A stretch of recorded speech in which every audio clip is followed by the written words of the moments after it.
নবী হে, ধৈর্যশীলদেরকে আপনি সুসংবাদ দিন। ধৈর্যশীলদেরকে সুসংবাদ দিন, তার মানে বিপদে ধৈর্য ধারণ করতে হবে। প্রিয় ভাইয়েরা, ইন্নামাস সাবরু ইনদা সাদামাতিল উলা। বিপদে আমরা অনেক সময় প্যানিক হয়ে যাই, অস্থির হয়ে যাই, কি করব, হতাশ। না, মুমিনরা হতাশ হয় না, ধৈর্য ধারণ করে। কি করে? কি করে?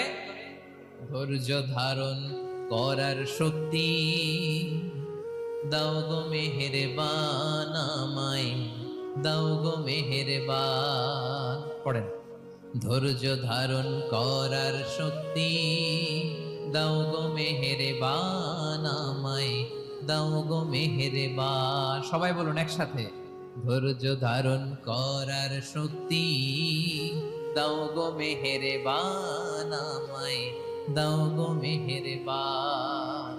বুকের ভেতর ব্যথার নদী বইছে অবিরা, বইছে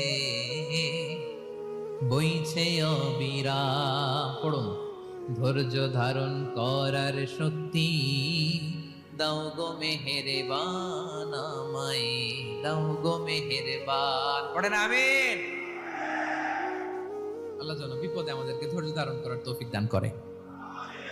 প্রিয় ভাইয়েরা, ধৈর্য এটা এমন একটা গাছ, যে গাছের সারা গায়ে কাটা, কিন্তু এই গাছের ফলটা বড় সুস্বাদু।